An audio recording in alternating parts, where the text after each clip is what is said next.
J'ai comparé un enregistrement fait avec mon micro à plus de 5000 € et mon iPhone. Est-ce que vous saurez faire la différence? Écoutez ça.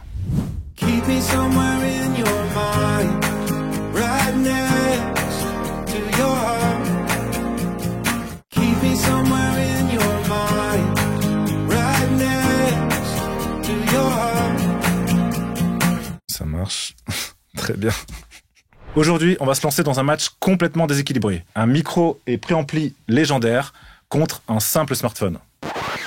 Yann! Est-ce qu'un enregistrement avec un iPhone peut tenir la route face à un setup pro? Et surtout, est-ce qu'on peut tricher au mixage pour que les deux sons se rapprochent? Pour tester tout ça, on va enregistrer cette super guitare acoustique. Ensuite, on pourra les comparer et les mixer et voir ce que ça donne. Voici donc mon setup. Ici, on a le micro Box 187 de Universal Audio, une réplique de Neumann U87, qui est relié à mon préamp Nive 1073. Et juste à côté, mon iPhone 12 Pro, qui est exactement aligné avec le micro Universal Audio. Généralement, pour enregistrer une guitare acoustique, je les mets à environ 15-20 cm de la guitare et qui regarde directement avec la 12e case. Le but du jeu, c'est que ces deux micros enregistrent exactement la même performance. Pour l'enregistrement avec l'iPhone, je vais utiliser l'application Dictaphone et je vais ensuite récupérer le fichier et le convertir dans ma session Cubase. Pour effectuer une meilleure comparaison, j'ai mis en place une petite session Cubase avec un morceau assez minimaliste mais qui permettra de démontrer vraiment le potentiel des deux. Bon, je pense que je vous ai tout dit, il est temps de démarrer la session et de voir ce que ça va donner. Tac, voilà, parfait, là on voit tout. J'espère que ça sature là. Je joue pas très fort. Ok, c'est parti.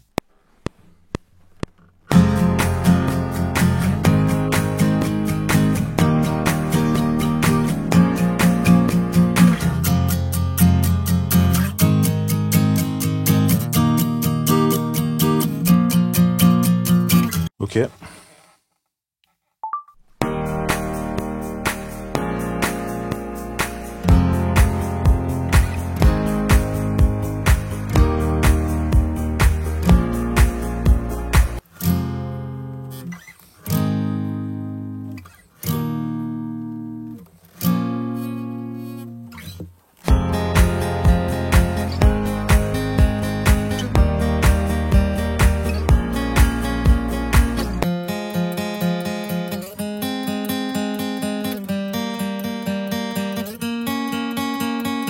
Pour ceux qui se posent la question de pourquoi je fais ce test, c'est parce que j'ai envie de vous démontrer que même avec un setup minimaliste en tant que débutant, c'est possible de faire des choses assez chouettes. Alors bien sûr, on n'arrivera peut-être pas à la même qualité et à autant de détails, mais je pense que vous allez être surpris par le résultat. Donc pour tous ceux qui hésiteraient à se lancer dans la production musicale, j'ai créé un guide gratuit qui vous aidera à monter votre home studio et le lien est juste dans la description. Bon, on se retrouve dans la session Cubase. Devant moi, j'ai mis en place toutes les prises qu'on a fait. Donc ici, vous trouvez les prises faites avec l'iPhone, qui sont dans une sorte de bleu-violet. Et juste en bas, en bleu clair, les prises faites avec le micro. Pour la partie accord, je les ai mis sur deux pistes, gauche et droite, ainsi que la partie lâchée d'accord. Par contre, la petite partie arpège, je l'ai mis sur une seule piste. Je vous fais écouter rapidement les prises brutes prises avec l'iPhone.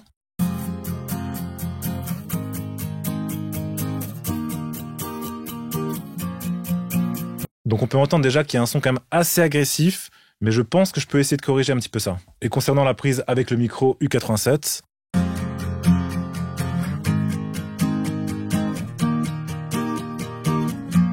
bon, comme ça à nu, il n'y a pas photo, cette prise, c'est vraiment la meilleure qualité. Je pense qu'il n'y a vraiment pas de surprise là-dessus. Bon, alors je vais commencer à travailler un petit peu ces prises iPhone pour voir comment je peux corriger ce côté très agressif avec un EQ. Je vais partir sur le FabFilter Pro Q4. Je vais isoler la partie où j'entends vraiment ce côté très agressif, ce côté très picking du médiator.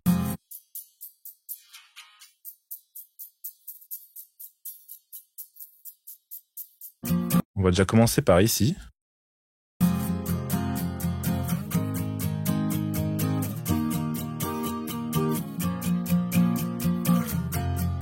Voilà, ça nous permet de récupérer un petit peu de chaleur sur ce micro. Je vais retravailler un petit peu l'équilibre avec d'autres EQ.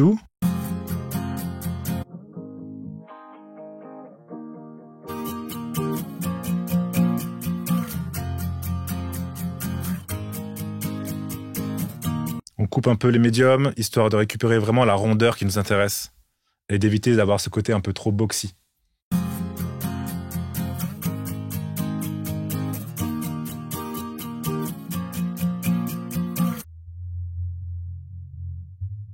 J'essaie d'enlever aussi la partie sub qui est un petit peu brouillon.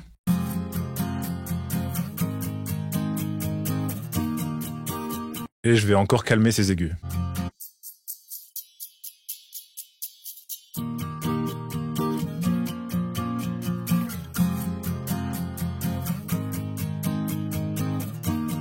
J'essaie de pas aller trop loin non plus, sinon je vais vraiment perdre toute la définition de la prise. Voilà, avant c'était comme ça.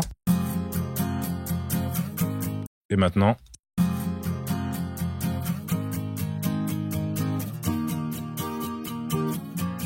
je vais encore corriger un peu ce bas.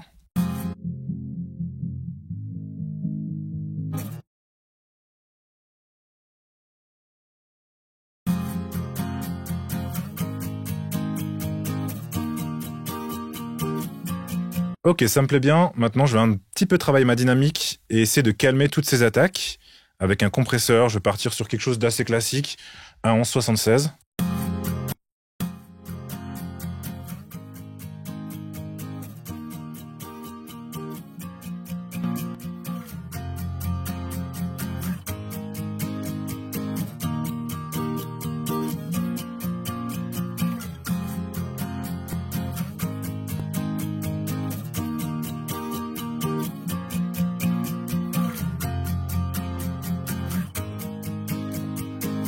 Et je vais rajouter un autre compresseur.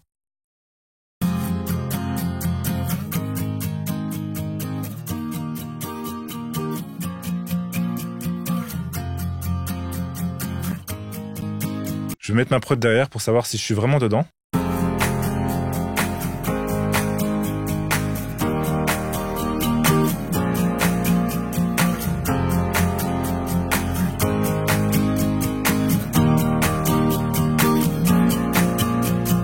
Pour moi, j'ai encore ce petit côté plastique, etc. qu'il faut vraiment que j'arrive à travailler.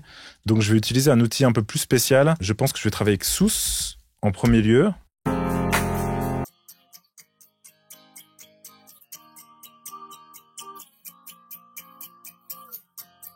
Et essayer de réduire, d'atténuer cette partie-là, quoi.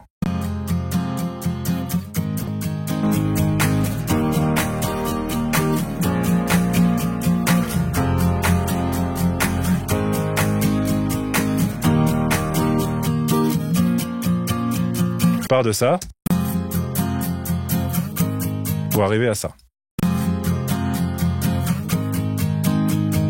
Donc quelque chose de beaucoup plus chaleureux. Qu'est-ce que je vais utiliser? Je pense que je vais peut-être colorer un peu le son avec un EQ, en sachant que bon, c'est déjà un petit peu agressif. Je vais essayer d'y aller vraiment mollo là-dessus.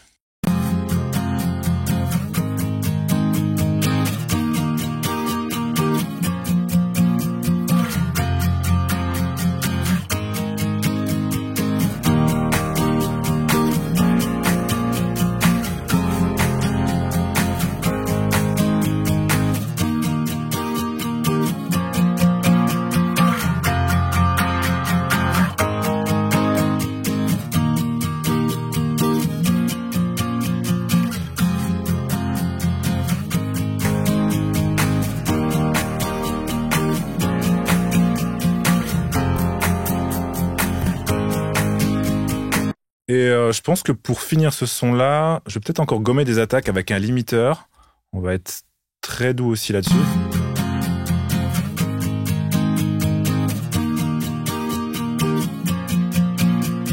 Et pourquoi pas lui mettre une petite reverb d'ambiance. Qu'est-ce que j'ai ici? Petite lexicon.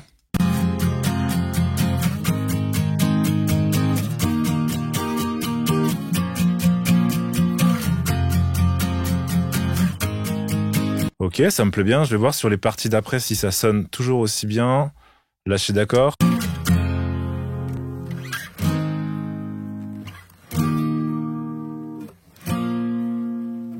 Ça me paraît nickel. On entend quand même beaucoup de souffle. La partie d'après du refrain est un peu plus agressive, donc peut-être que mes compresseurs vont un peu trop réagir.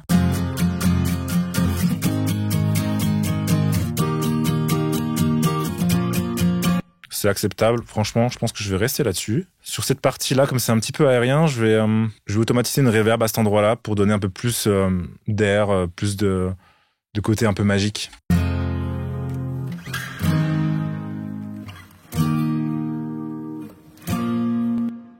Donc là, je vais faire une automation.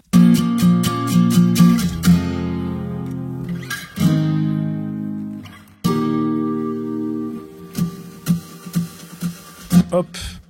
Et voilà, elle s'est écrite, très bien. Et pour écouter aussi la petite partie arpège,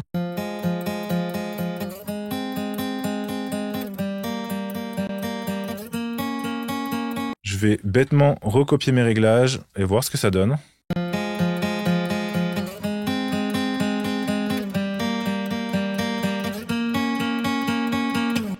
Ok, donc j'ai beaucoup moins de signal, donc les compresseurs réagissent pas trop.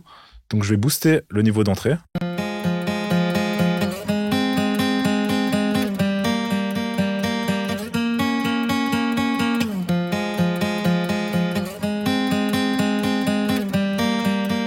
Là, j'ai envie de donner un son peut-être un peu plus typé, je vais écouter dans le contexte. Je vais le rendre un peu moins aigu.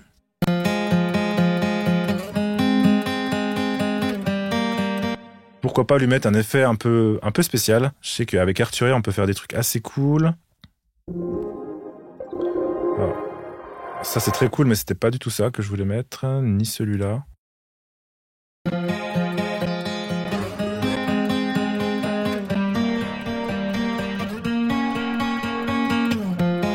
J'aime assez bien celui-là, un petit côté un peu sale, un peu sample, mais je vais pas mettre à fond, je vais jouer avec le dry wet.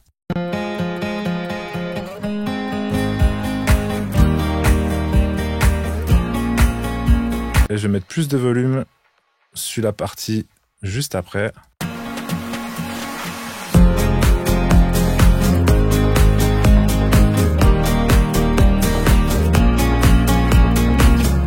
Et ce que je vais faire, comme cette partie-là, elle bouge quand même pas mal, je vais mettre sur mon groupe de guitare un sidechain pour lui avoir le petit côté un petit peu pompe. Pas à fond, bien sûr.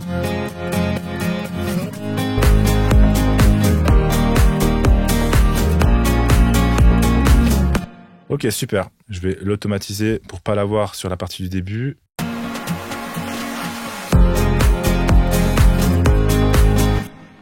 Voilà mon réglage pour le micro iPhone. Maintenant, je vais passer au réglage du micro U87 et je vais essayer de voir si je peux un petit peu matcher ces deux sons. On va muter les pistes de l'iPhone et on va passer tout de suite à l'U87. Je vais faire une technique de feignant. Je vais dupliquer tout le travail que j'ai mis sur l'iPhone et je vais voir ce que je garde, ce que j'enlève. Déjà, c'est sûr, ils n'ont pas le même niveau d'entrée en termes de gain. On le voit déjà à la courbe. Le micro iPhone, il a un gain énorme, la courbe est énorme, alors qu'avec l'U87, j'avais pu gérer le niveau de gain pour pas en avoir trop. D'ailleurs, petit tips comme ça, faites vraiment attention quand vous enregistrez, de pas enregistrer trop fort et pas enregistrer trop faible. La target idéale, on va dire, c'est entre -9, -6.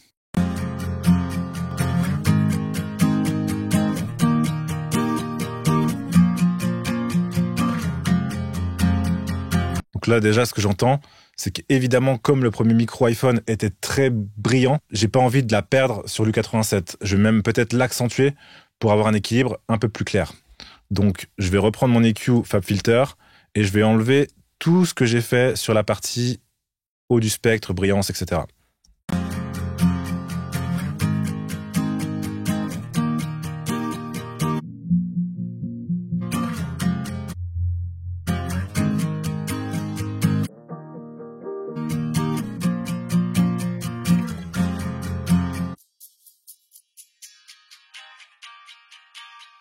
Je vais peut-être calmer un petit peu cette attaque de Mediator, mais très légère.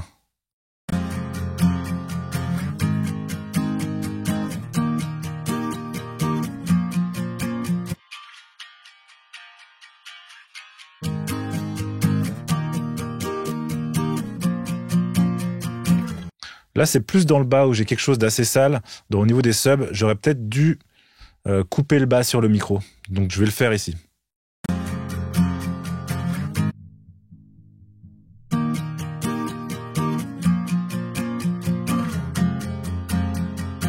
Voilà. Là, j'ai quelque chose d'équilibré. Je vous fais écouter sans. Et avec. C'est beaucoup plus subtil, mais c'est normal car la prise est déjà de bonne qualité. On va gérer la dynamique avec le compresseur.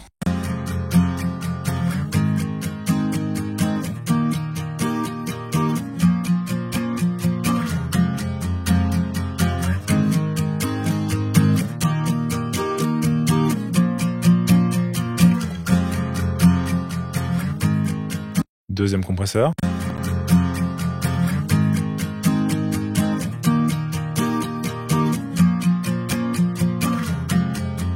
Je vais continuer d'utiliser sous, mais cette fois je vais utiliser plus dans le bas.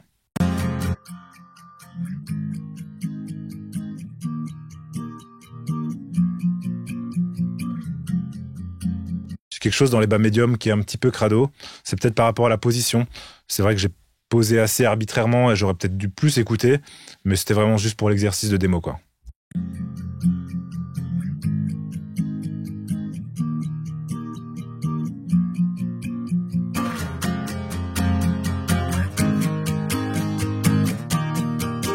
Et on va rééqualiser tout ça et rajouter un petit peu de brillance peut-être.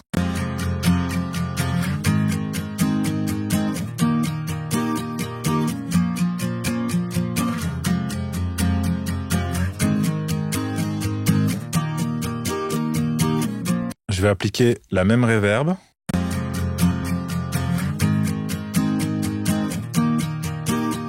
Et je vais voir tout de suite si je me rapproche du micro iPhone. On va commencer par la prise U87 avec le micro de bonne qualité.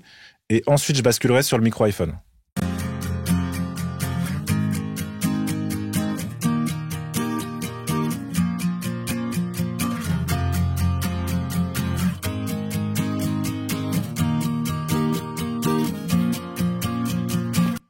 Donc comme vous voyez, il y a quand même une différence. Je pense que je préfère quand même la version U87, mais le micro iPhone, c'est quand même pas déconnant. Je pense que surtout dans le contexte avec l'instru, on va écouter ça.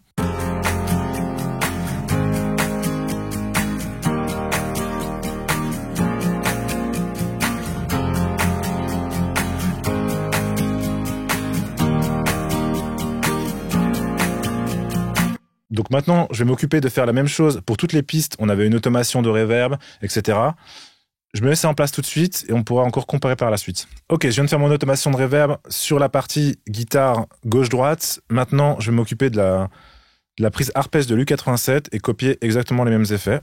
Tac, prendre l'EQ un peu dark, copier-coller, ici, voilà, on le voit ici, et rajouter l'effet Arturia un peu chelou. On va écouter ce que ça donne.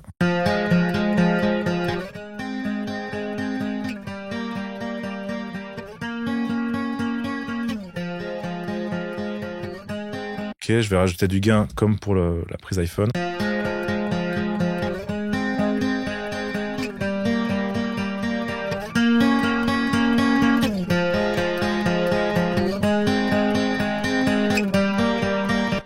Et revoir mon niveau de volume.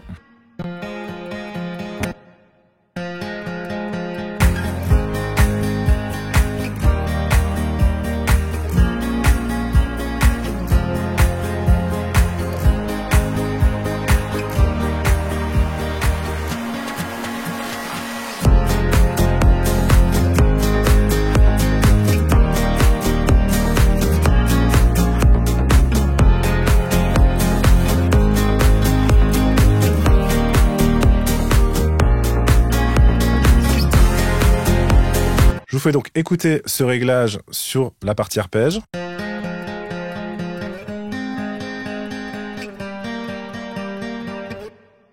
Et on réécoute le micro iPhone.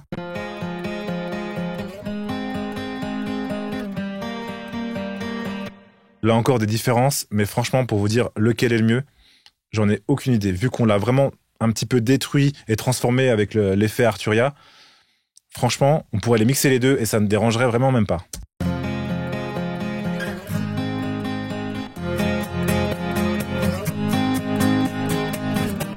Et je pense qu'on peut même faire l'inverse, c'est-à-dire prendre micro iPhone gauche-droite et U87 pour l'arpège.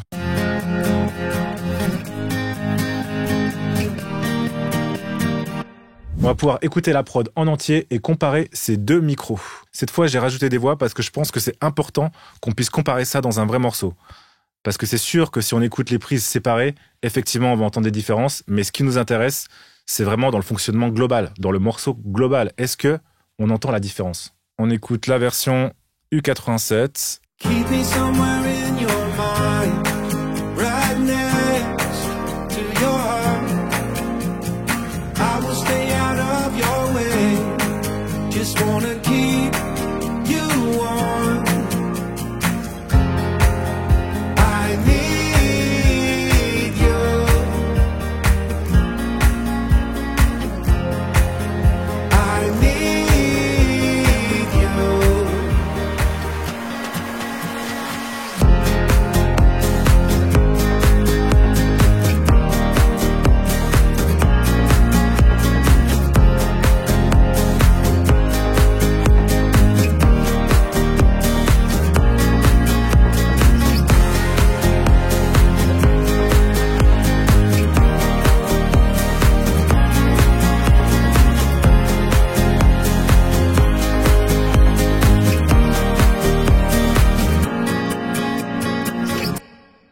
Et maintenant, on s'écoute la version avec le micro de l'iPhone.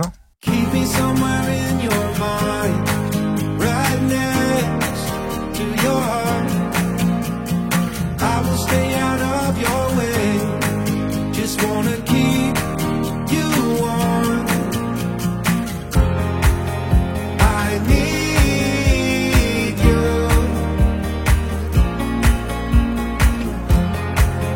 I need you.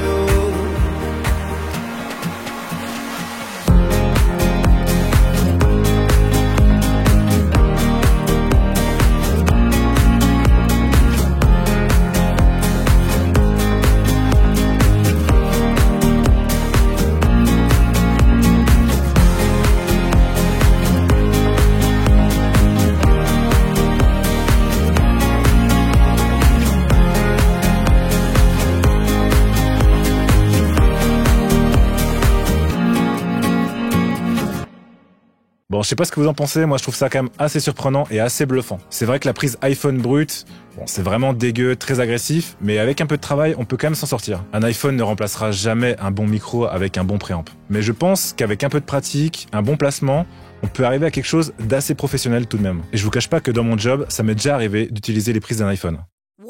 En fait, un artiste avait utilisé l'iPhone pour enregistrer un mémo de sa guitare, et pendant la session, avec un setup micro de malade, on n'a pas réussi à retrouver cette magie de la création. Donc j'ai dû batailler un petit peu pour utiliser la prise de l'iPhone pour le faire ressortir dans un morceau. Mais pour ceux qui se posent la question, je ne vous dirai pas de quel morceau il s'agit. Quoi qu'il en soit, si c'est pour maqueter ou faire des démos un petit peu améliorées, je pense que c'est largement faisable. Le seul souci selon moi, c'est que ça capte beaucoup de bruit ambiant et c'est pas très pratique parce qu'on le place mais on n'a pas de retour casque pour savoir comment on sonne. Donc ça demande pas mal de tests, pas mal d'essais.